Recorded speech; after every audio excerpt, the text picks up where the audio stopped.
Boa noite. Nós estamos iniciando mais um Ideias da Aldeia. Eu sou Cleísa Cartacho e na noite de hoje nós vamos conversar com a Vângela Nascimento, que é bióloga formada pela Universidade Federal do Acre e pesquisadora do Grupo de Pesquisa e Extensão em Sistemas Agroflorestais, PESACRE, onde trabalha com o manejo de fauna silvestre. Boa noite, Vângela, tudo bom? Boa noite, Cleísa, tudo bem? É um prazer estar aqui com você. O prazer é nosso ter você aqui no Ideias da Aldeia. Vângela, me fala uma coisa, certa vez você mencionou que nasceu num seringal. Né? Isso teve alguma influência na tua formação profissional, com o fato de você ser bióloga e trabalhar com fauna? Então, eu nasci em Tarauacá, no Seringal, né, à margem do rio Tarauacá. E a minha mãe sempre fala que a gente saiu do Seringal para os filhos dela estudarem. E aí eu estudei e voltei para o Seringal para desenvolver um trabalho lá, né? Eu acho que isso vem um pouco no sangue da gente, né? Eu acho que é um compromisso que as pessoas que tiveram a oportunidade tá retornando com essas informações para as comunidades. Você que trabalha com fauna, com caça, que importância a caça tem na cultura do povo acreano? Toda a importância, né? Porque, como eles mesmos falam, a caça, o peixe, a floresta é o mercado deles, né? Então, sem isso, eles não teriam como sobreviver nas condições que existem lá. Ainda é forte a cultura alimentar de ter a caça à mesa do povo acreano? Só, né? Você pode ir qualquer dia, qualquer hora, que você vai encontrar ou alguém indo caçar, ou se for num horário de almoço, de jantar, servindo um caldinho de quatipuru, um caldinho de nambu, um pedacinho de queixada, né? É uma relação que ao longo do tempo teve problemas, mas que ainda existe muito forte, né? E infelizmente algumas atividades acabaram por reduzir um pouco a abundância desses animais para aquela gente, né? Então, o que a caça descontrolada ou essas outras atividades trouxeram de prejuízo ao meio ambiente ou ao modo de vida desse povo? É bem interessante isso, porque eles falam que no tempo do avô deles, eles matavam a caça da janela, né? E hoje tem que caminhar dias, às vezes tem que passar uma semana fora de casa caçando. E isso repercute na ausência dos pais de famílias, dos esposos na sua casa, né? E também dificulta, porque eles não têm alimento para desenvolver as outras atividades, como a agricultura, que é das atividades produtivas que a maioria das comunidades rurais aqui do Acre tem, né? A agricultura. E vocês, nesse trabalho, vocês têm percebido diferença com relação a esses impactos entre comunidades rurais de áreas de assentamento e comunidades de áreas por exemplo, reservas extrativistas, populações florestais? Então, como na verdade a caça para subsistência ela é proibida no Brasil, né, a não ser no caso de saciar a fome, ou seja, não tendo uma outra fonte de alimento, é permitido caçar, né, acaba que não pode ser desenvolvido um trabalho direto nesse sentido. E como não se tem discutido como gerir, como usar bem esse recurso, algumas práticas se tornam muito predatórias. E aí eles mesmos percebem que precisam melhorar a sua prática. Por exemplo, uma coisa que eles já identificaram como uma prática predatória é o uso do cachorro. Segundo eles, o cachorro bom mata tudo e o cachorro ruim, ou seja, aquele que não consegue pegar os animais, acuar, como eles falam, espantam os animais, né? Então, é bem interessante estar começando a discutir de forma mais horizontal com comunidades indígenas, extrativistas, ribeirinhos, colonos, como é que está se dando o impacto da prática deles em relação à caça. E aí a gente tem também o avanço da pecuária, tem o desmatamento da própria agricultura, né, que às vezes, a maioria das vezes é monocultura, então todo ano está desmatando e tal. E aí precisa estar discutindo isso de forma mais integrada, para ter um planejamento de uso da terra para aproveitar melhor os recursos. Agora, É muito complicado trabalhar essa questão da caça, uma vez que isso faz parte ainda do hábito alimentar do povo acriano e acaba gerando uma pressão das pessoas da cidade mesmo sobre isso, não? Os animais dentro da floresta, eles sofrem vários tipos de pressão, né? Tem a invasão dos caçadores de fora, que algumas vezes são das instituições que deveriam estar protegendo esses animais. Há um hábito de presentear a carne, né? Então vai fazer uma caçada. Isso é comum, né? Ainda no Acre. É muito comum. A própria pecuária, o uso do cachorro, o desmatamento irregular, tudo isso repercute impacto sobre a fauna, né? E aí você imagina a população lá dentro da floresta precisando desse recurso e tem todo esse contexto que interfere, né? Só tende realmente a diminuir, senão foi iniciado algo maior, uma discussão mais ampla, envolvendo governo federal, estadual, municipal, comunidades principalmente, as associações, sindicatos, para tentar olhar esse problema, permitir com que ele saia da ilegalidade e procurar alternativas para buscando o uso sustentável desse recurso, né? Isso só vai ser possível a partir do momento que fica explícito que existe a caça e tem que ser discutida como se dá ela, né? Uhum. A gente percebe muito toda uma preocupação por parte da comunidade técnica, pesquisadores, até mesmo por parte das comunidades em si, do cidadão comum com relação às espécies vegetais, a preservação das espécies vegetais. Como é que isso tem acontecido, essa preocupação com a preservação de espécies animais na Amazônia, no Brasil? Então, o que eu sempre coloco, né? Qual que é o impacto, por exemplo, do manejo florestal sobre a fauna? Qual que é o impacto do manejo não madeireiro sobre a fauna? Por que a fauna não está sendo discutida junto, né? Se iniciou todo um trabalho em relação ao manejo e tal, e por que a fauna não está indo junto? Na verdade, tem uma dificuldade, porque as espécies vegetais, elas estão lá paradas, né? Então, você pode ir lá pesquisar e ir lá tantas vezes que for necessário. Os animais é um pouco diferente, é mais dinâmico, mas já existem metodologias para estimar a densidade, estimar a abundância, relação de dispersão. Então, assim, é possível fazer.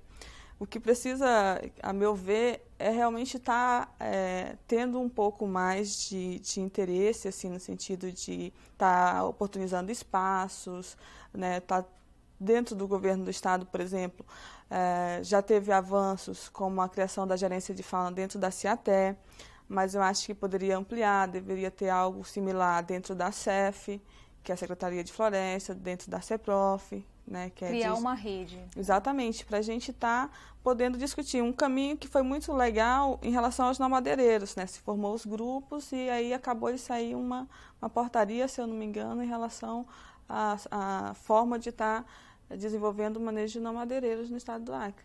E o Acre tem uma história em desenvolver formas, de metodologias e maneiras de manejar a floresta, né? Quem sabe com a fauna isso esteja bem próximo. Eu acho que é uma oportunidade grande. Nós já temos avanços porque já existem algumas experiências, né? Então, por exemplo, a comunidade indígena, através do trabalho que a CPI vem desenvolvendo com eles, estão trabalhando os planos de uso. Então, já tem algum avanço. As reservas extrativistas também estão começando a ter ações mais incisivas, né? Nós temos aí o exemplo do Casumbá, com o manejo de capivara e queixada. Os Axaninca, que já vem desenvolvendo trabalho com quelônios, com capivara, a Associação de Plástico de Castro com quelônio, né? Lá no São Salvador a gente está tentando desenvolver uma proposta pioneira de plano de manejo de caça. São Salvador é um seringal. É um antigo seringal que hoje se tornou um projeto de desenvolvimento sustentável, né? Um projeto de assentamento. Fica no entorno do parque. Fica no entorno do parque do também. Parque da Serra do Divisor. Exatamente. E também faz vizinho com duas terras indígenas, terra indígena no Quini e Poianaua. Né? Uma área bem interessante para se trabalhar. Então, mas aí eu te perguntava com relação a essa preocupação que isso começa a surgir, né, com o manejo da fauna. Como é que isso vem acontecendo? A partir de que momento começa essa preocupação com o manejo em si da fauna, dos animais silvestres? Então, no estado do Acre a gente tem uma história muito bonita, né? Implicitamente as comunidades indígenas, ativistas já faziam um pouco isso. Tanto é que as áreas mais conservadas são onde estão as terras indígenas e onde estão os seringueiros, né? Mas isso ressurge muito forte em relação ao uso sustentável da floresta com o Chico Mendes, né?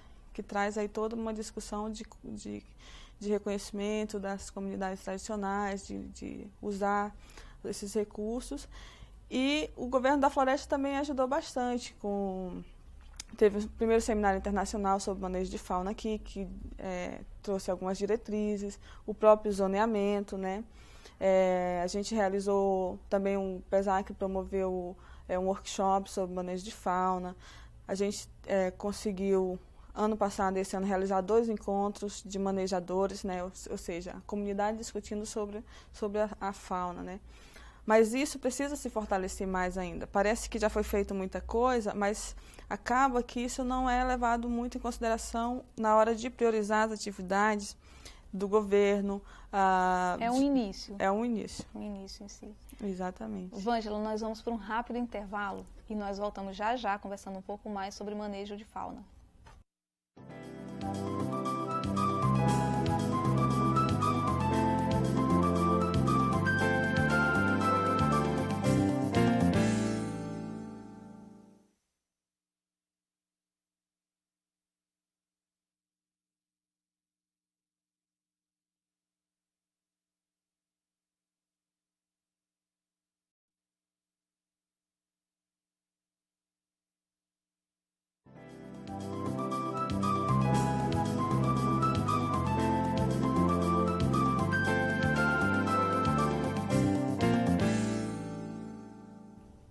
Nós estamos de volta conversando com a Vângela Nascimento, bióloga e pesquisadora do grupo PESACRE, onde trabalha com o manejo de fauna silvestre.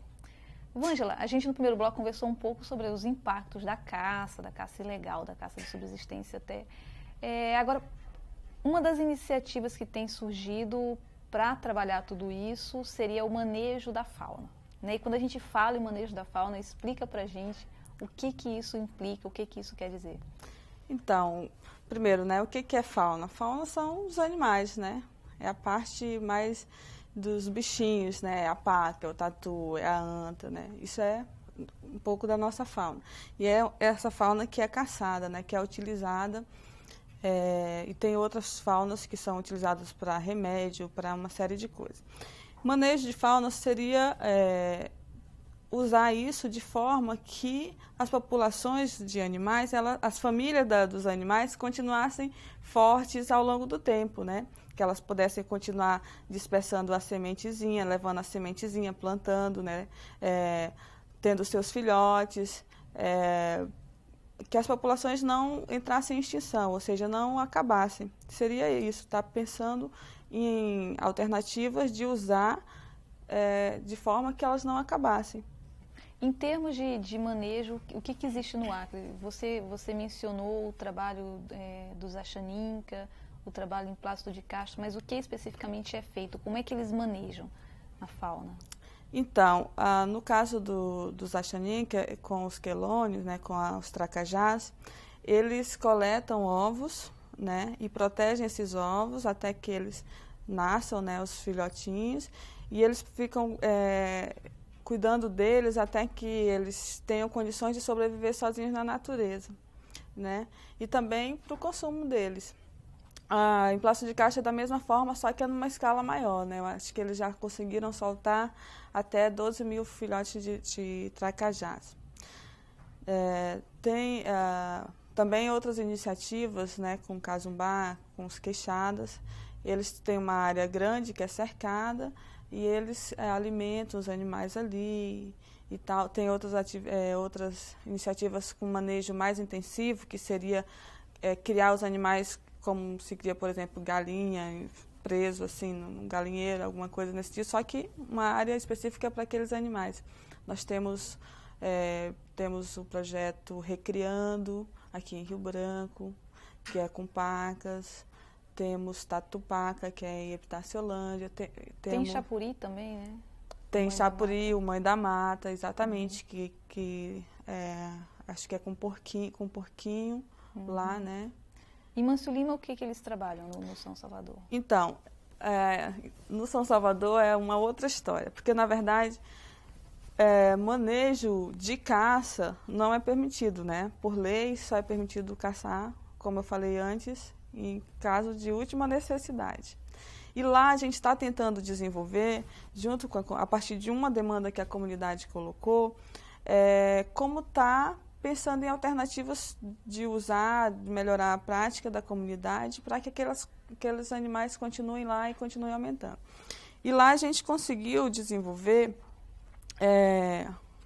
junto com a comunidade, um plano de uso, que seria um pouco uns acordos, né? Uns acordos de caça sobre,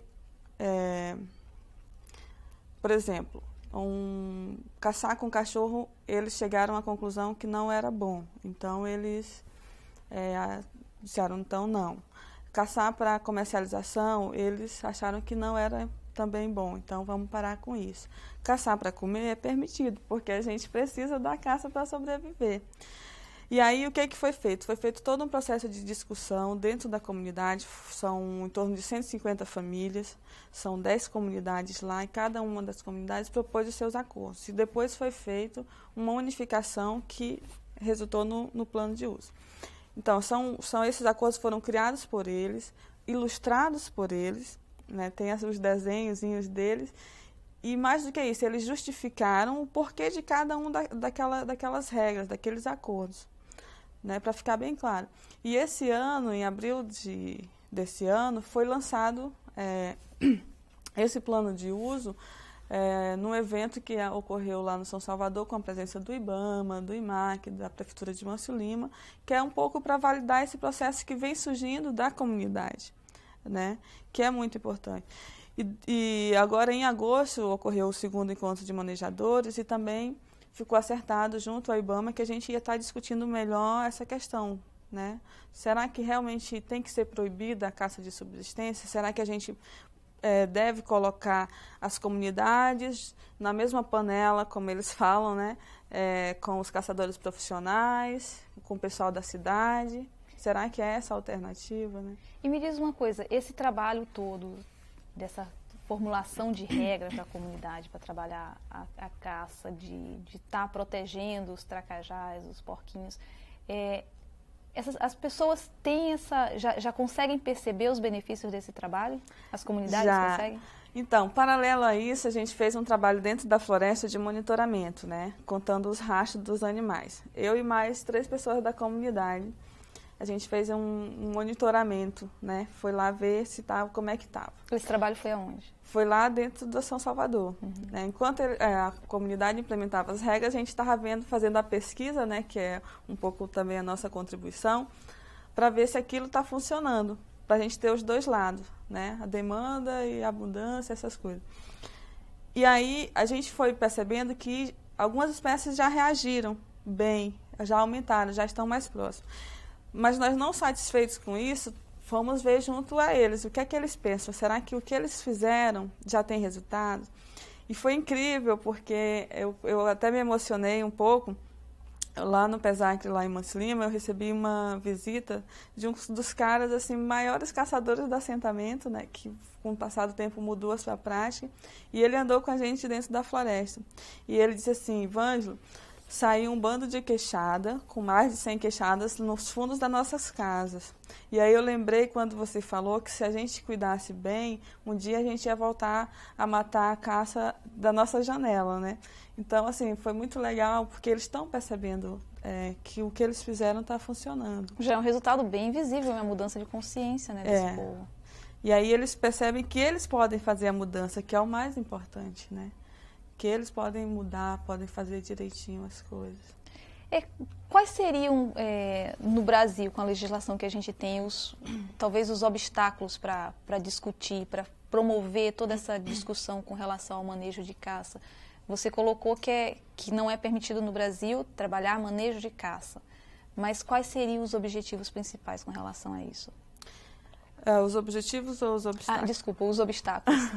Então, os obstáculos, que eu acho que no Acre a gente está num contexto muito favorável, porque o IBAMA está mudando a postura, né, para coisa mais da educação, seria a gente começar a ter mais gente pensando nisso, preocupado com isso, disposto a trabalhar, a agir nesse sentido, né? Porque a luta vai ser muito grande para mudar uma lei. A luta é muito grande e a gente precisa de muito Tem que ter todo um embasamento teórico e científico. Exatamente. Né? E aí a gente precisa de trabalhos sendo realizados, né? E aí, nesse sentido, a gente tem avanços também que é esse primeiro diálogo com o IBAMA, para a gente estar pensando isso, o que é isso de verdade e onde a gente quer chegar. Mas, assim, sem ter o apoio do governo, do governo federal e estadual, a gente pode continuar fazendo muita coisa, mas a gente esbarra na legislação. Por exemplo, não tem editais para trabalhar, de financiamento, para trabalhar manejo de caça. Alguns pesquisadores não vêm trabalhar no Brasil porque não é permitido. Por exemplo, fazer coleta de crânios para saber consumo. A gente não sabe quanto que é consumido no Acre. Você não pode fazer isso porque você está assumindo que você sabe que a pessoa está caçando, sabe que a caça é um crime e você está sendo omisso. Né? Então, esses são grandes obstáculos. A gente precisa um pouco mudar, e aí a gente tem um exemplo muito interessante do Peru, né, aqui nosso vizinho, onde é permitida a caça e hoje eles sabem, têm uma noção de quanto que é consumido. Né, e já estão pensando até em certificação de peles daqueles animais, que é desperdiçada a pele. Né, a gente precisa ter essa abertura maior da legislação para a gente estar pensando em como trabalhar isso juntos. Né? Essa questão do consumo é interessante, porque o mercado, por exemplo, de aves, o mercado de partes de animais, pelo, patas de animais, né, é importante, ele existe. Ele existe, mesmo que ilegal, ele existe. Uhum. Não existem dados também econômicos com relação a isso? Então, em relação a consumo, se você me perguntar quanto que é consumido de carne hoje no Acre, eu não vou saber dizer para você. Se você me perguntar qual a lista de animais que estão em extinção, que estão se acabando no Acre, também não vou saber te dizer porque não tem, né? E essas coisas, a gente só pode trabalhar a partir do momento que as comunidades se sentem mais à vontade para falar sobre a caça, porque também é bem difícil. No São Salvador, a gente foi uma conquista dia após dia da confiança, porque ninguém vai dizer, eu caço todo dia, porque sabe que pode ser preso, né? É verdade. E vocês, nesse estudo que vocês têm feito, têm acompanhado, como é a relação da população com o trabalho? Quem é que trabalha a questão da caça na família? Toda a família tem participação do jovem, da mulher, ou isso é uma coisa exclusiva do homem? Então, é bem interessante isso, porque a princípio, assim, com quem que eu vou trabalhar? Com quem caça, né? Com o homem. Mas quem é que come a caça? Todo mundo come. A mulher trata, né, limpa a caça, ela que diz, olha, marido, vai caçar que os meninos estão com fome. E os meninos é que choram pela comida, então tem que trabalhar com todo mundo, né? E a gente até escreveu um artigo sobre a importância da caça na economia familiar. E é bem interessante que todos têm um papel nesse sentido, sabe? O que mais existe no Acre mesmo? Alguma experiência com relação à criação de aves? O IBAMA tem feito um trabalho, inclusive, com relação a identificar os criadores de aves. Uhum. Mas existe algum trabalho no sentido de criar aves para comercializar de forma legal, alguma coisa nesse sentido, a nível de comunidades, em algum outro município do estado, além de Rio Branco?